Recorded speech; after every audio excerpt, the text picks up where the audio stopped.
How do you determine who writes the episodes for Helluva Boss? Just whoever. There's never really been a debate on it, I guess. There's But like, if you're writing one full episode, like episode 4, how do you know that Adam's going to write episode 3? Usually Viv, the showrunner, she'll assign, or the show's creator, I should say, she'll assign who does what episode, usually, but she does it based off of who she thinks would be best at which episode, and we've all kind of agreed. Like she knows our sensibilities really well. You know, the episodes that fit my sensibilities, she hands to me, and they're always the episodes I would have wanted to write. You know, it's like, oh, I get this one. Oh, awesome. I wanted to, and you know, there is a bigger universe that she has, so you have to kind of respect that and check in with her and be like, does this conflict any of the mythology? And it's not just her mythology, she follows biblical mythology. And so same with my shows. There is, like, even with my stuff, there is kind of a, like, when I have other writers on a project, there is a mythology to sort of abide by. With anyone's universe, you have to kind of check in with them, like, does this conflict with anything? So yeah, with her shows, I think she knows best which writer does which episode strongest, and I always get the ones that I think are funniest.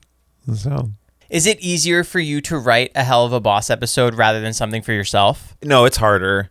I mean, it's not like hard, but the easier one is the one where I don't have to check in with someone on it. Because with my stuff, I can write it, and I know my own universe very well.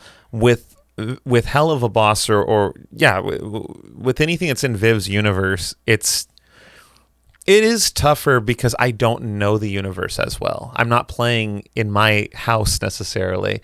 I know my character really well. She usually has me write episodes that feature my character heavily because I can write for years about Blitz.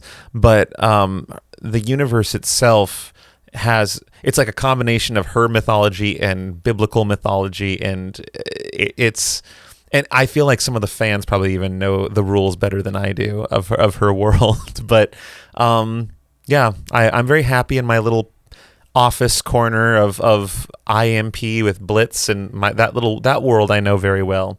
And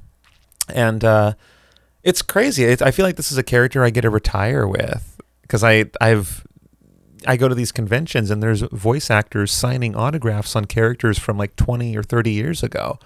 And so it's like, this is a character that I will be forever bound to. And that's such an honor to have something like that. Yeah. I mean, all of my characters I will be married to, but Blitz in a certain way is more specific and distinctly assigned to me. I think when people think of him, they think of me, and me, they think of him. You know, it's very, I don't know. I have a special kinship with Blitz that I don't necessarily share with a lot of my other characters that I've created.